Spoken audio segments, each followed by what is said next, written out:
ist Jessica. In nicht allzu ferner Zukunft ist Ostern. Es ist zwar noch ein bisschen hin, aber man sieht jetzt mittlerweile schon in den Läden, dass dort Osterhasen stehen, dass dort Osterdeko angebracht wird, und ich habe ein paar Aufträge für Karten bekommen. Deswegen dachte ich, nehme ich euch einfach auch ein bisschen mit in die Welt des Kartenbastelns. Und ich möchte gerne eine Osterkarte mit diesem Stempelset hier machen. Das ist von Avery L. Ich habe das bei Amazon bestellt und eigentlich ein total süßes Stempelset. Ich habe auch schon einen kleinen Test gemacht hier auf dieser Karte. Und vielleicht könnt ihr was lernen. Ich kriege immer sehr oft zu hören, Wahnsinn, du malst in Malbüchern für Stunden und Stunden, aber im Endeffekt benutzt du es für nichts. Und das stimmt. Aber man kann mit seiner Kreativität auch so viel mehr anfangen und anderen Leuten auch eine Freude machen. Und vielleicht kann ich euch auch inspirieren, mal was Neues auszuprobieren. Ich habe hier das Stempeltool von Tim Holtz. Das hilft mir dabei, mehrere Karten hintereinander wegzustempeln. Ich habe mir hier auch schon 2 weitere Karten zurechtgeschnitten. In den Maßen 10 mal, jetzt muss ich gerade gucken, 14,4.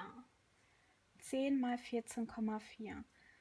Das ist ein bisschen kleiner als die Standardkarte von 10,5 mal 14,8.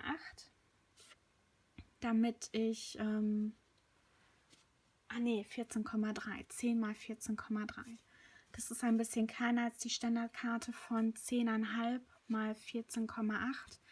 Damit das hier auf meine Karte drauf passt und da drumherum noch ein bunter Rand bleibt. Ja, ich habe mir hier schon eine Karte mit meinen Magneten reingeheftet. Ich habe mir den Stempel schon zurechtgelegt, so dass er mittig hier auf der Karte aufsitzt. Jetzt sehe ich gerade. So, und ich möchte meinen ersten Hintergrund in einer schimmrigen Farbe haben. Und zwar ist das so eine Art Grau, Silber, Gold, kann ich gar nicht, so ein metallischer Farbton. Das ist das, was ihr hier gerade seht. Das fand ich eigentlich ganz schön. Das nennt man Embossing. Damit dieses Pulver hinterher an dem Stempel haftet, nimmt man dieses Stempelkissen. Das ist ein Versamark Stempelkissen. Und weil die Stempelfarbe so klebrig ist, hält hinterher das Embossing-Pulver umso besser. Also darauf achten, dass man jede Ecke mit einstempelt. Wenn das nicht der Fall ist, kann ich das noch ein zweites Mal stempeln. Dafür sind diese Stempeltools am besten. So, und jede Ecke gut draufdrücken.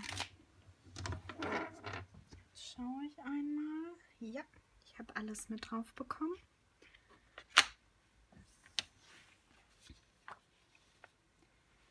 Ich habe hier von meinem ersten Versuch noch ein bisschen Embossing-Pulver drauf.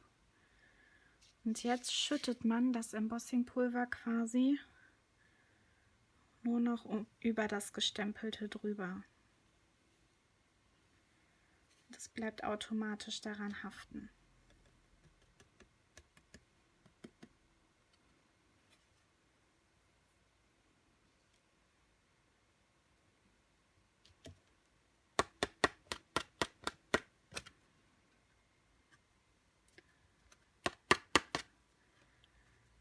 So, wenn man jetzt so kleine Blessuren hat, kann man die mit einem kleinen Pinsel herunterstauben.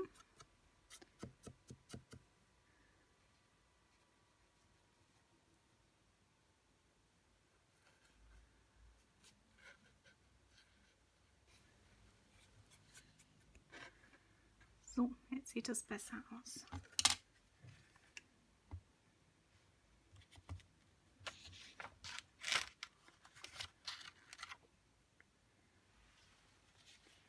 Dieses Embossingpulver kann man hinterher nochmal benutzen, deswegen habe ich das auf ein Blatt Papier gemacht, damit ich es später zurück in die Dose tun kann.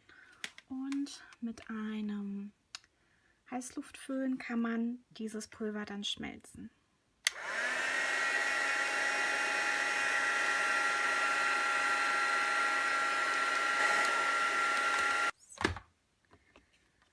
So sieht es dann hinterher aus. Richtig schön, oder? So, ich mache das nochmal für 2 weitere Karten. Und dann sehen wir uns wieder. So, es geht zum nächsten Teil, und zwar das Ausmalen. Ich benutze meine Mission Gold Watercolors und nehme die Farbe Van Dyke Brown. Ich verdünne sie sehr weit runter, damit es nur ein wirklich helles Braun ist, und male damit das Häschen aus.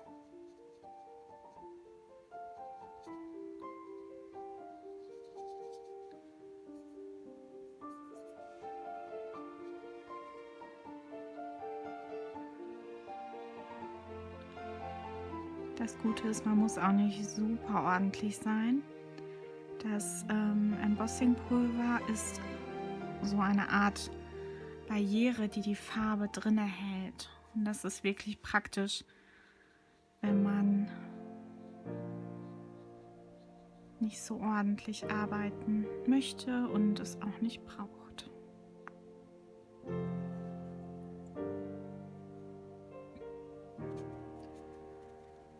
Dann nehmen wir einen Pinkton.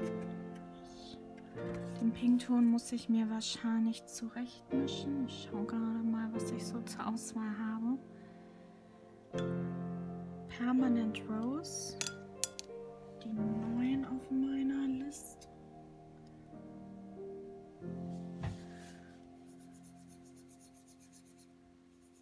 So, verdünne ich auch sehr weit runter und probiere sie erstmal auf einem Stück Pappe aus, um zu gucken, wie stark sie ist. Ein bisschen zu stark.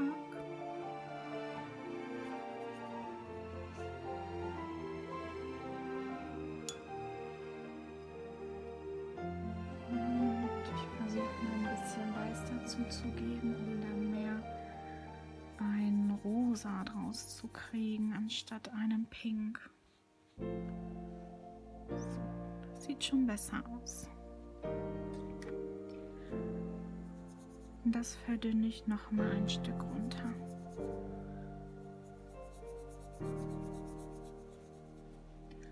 Man muss natürlich immer daran denken, dass die Farben, die man benutzt, nach dem Trocknen noch heller werden.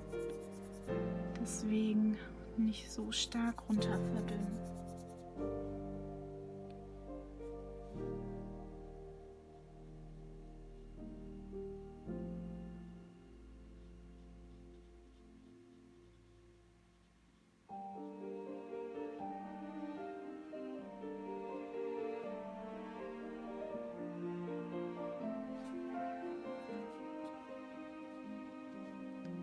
Bisschen über die Kante bekommen.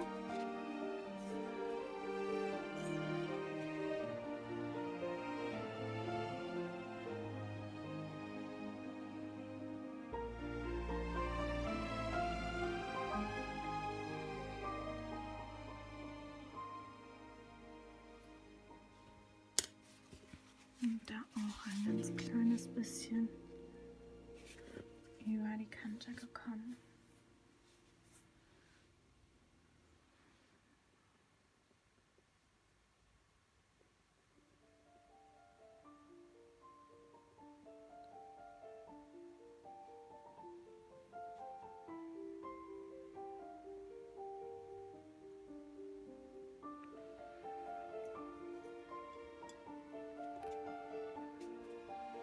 Jetzt das etwas stärkere Pink.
auf meiner Liste.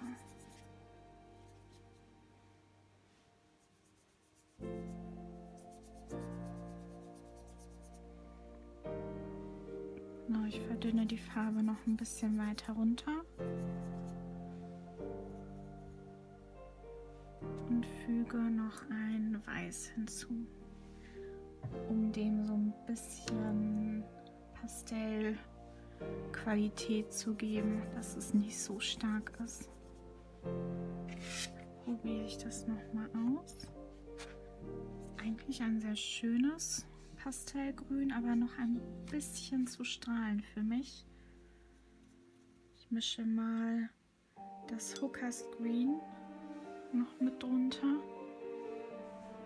Ein bisschen nur.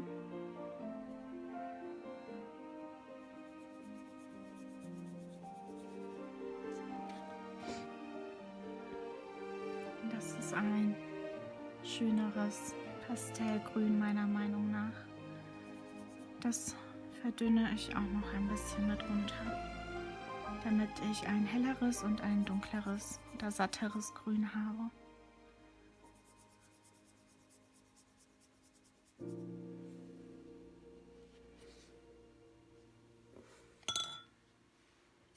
Jetzt gucke ich mal nach einem feineren Pinsel.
Ich glaube, das war es an Grün, das hier reinkommt.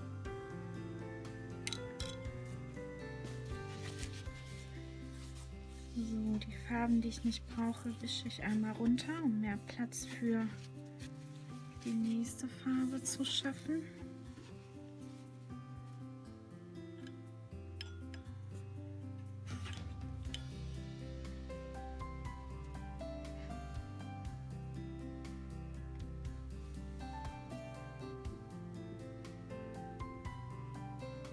Yellow Orange nehme ich jetzt,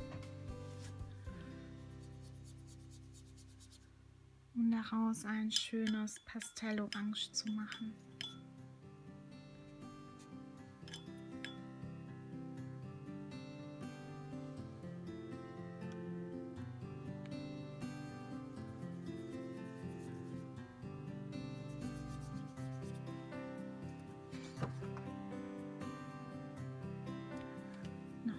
Bisschen zu kräftig.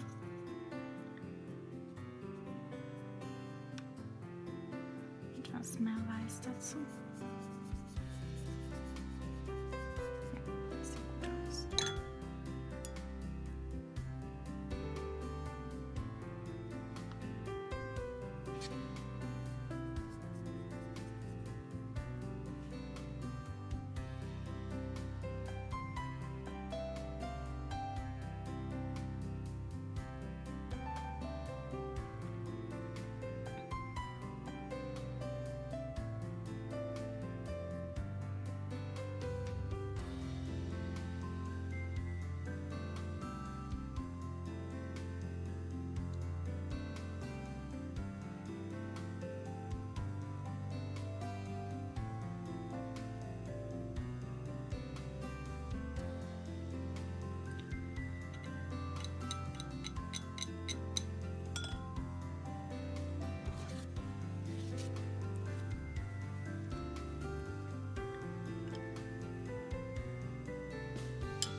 helles Rot oder ein pastelligeres Rot aus Vermilion.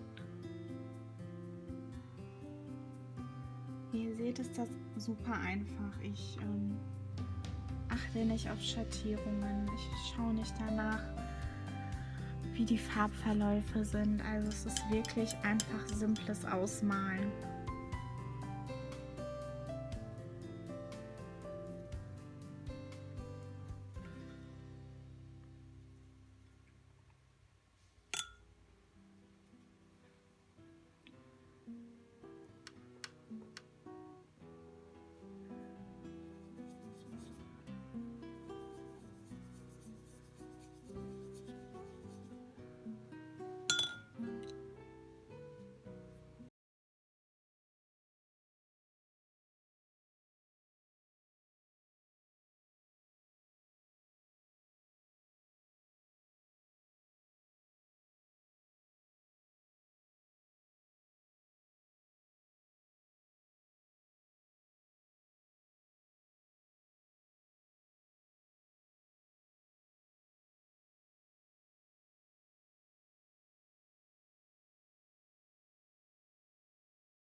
Ein helles Blau. Dafür nehme ich Cerulean Blue.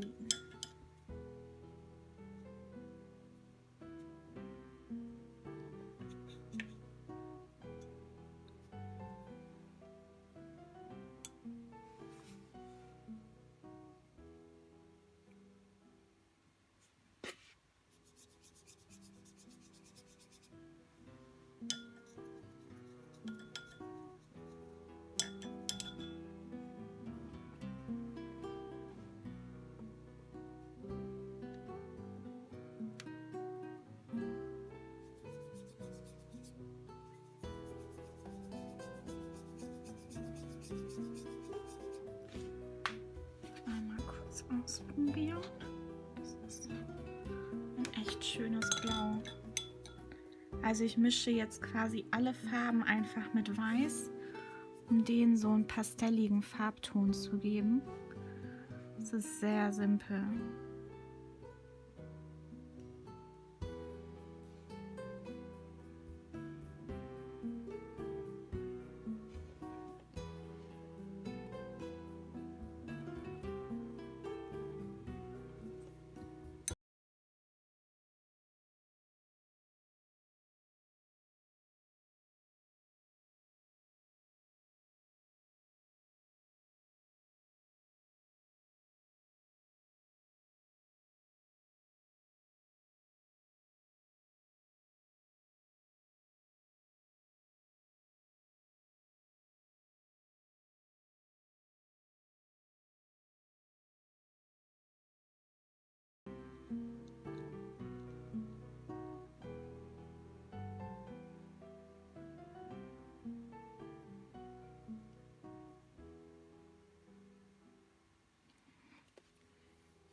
Ein Gelbton fehlt mir noch.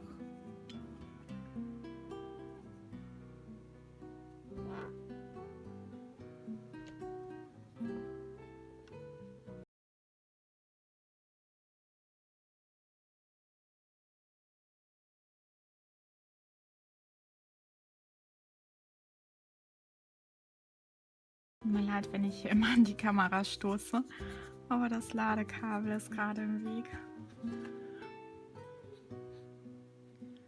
Das ist mir noch ein bisschen zu knallig. Ich hätte das gerne noch ein bisschen gedämpfter.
So wichtig ist, dass man auch beim Basteln Geduld hat. Ich habe hier leider bei dieser Karte was draufgelegt und alle Farben sind verwischt. Jetzt hatte ich meine Ersatzkarte genommen. Was ein bisschen schade ist, weil der Ostergruß hier unten nicht drauf steht. Aber dafür werde ich ein rosa Band dran machen. Das Papier, das ich benutze, ist von Stampin' Up und es ist zurechtgeschnitten auf eine Standardkartengröße von 14,8 mal 10,5. Dieses Stück Papier habe ich zurechtgeschnitten auf 14,3 mal 10. Wie ihr seht, ist hier ein kleiner Rand und da kommt mein rosa Papier drauf. Das ist Zartrosa, auch von Stampin' Up. Das ist ein normaler Kleberoller. Dann spart man sich das Herumschmieren mit einem Prittstift. So, jetzt nur noch passig drauf.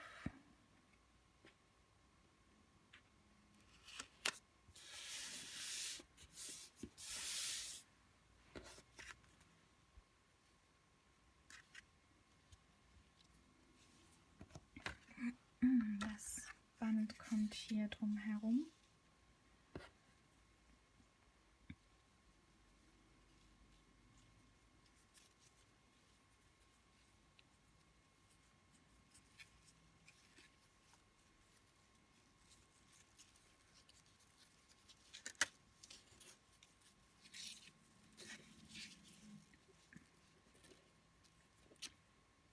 Ich binde keine Schleife, sondern einen Knoten.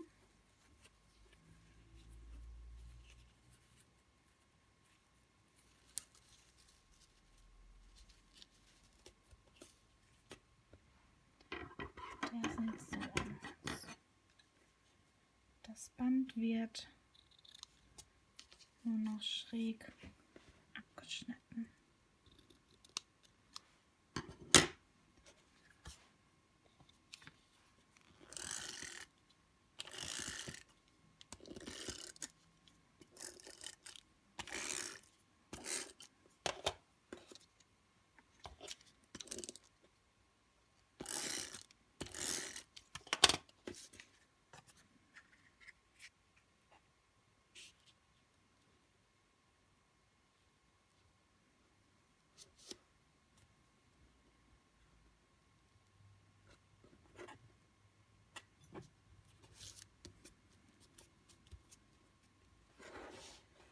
So, das war's für diese relativ schnelle Osterkarte. Ich hoffe, ich konnte euch motivieren und wünsche euch frohe Ostern. Tschüss!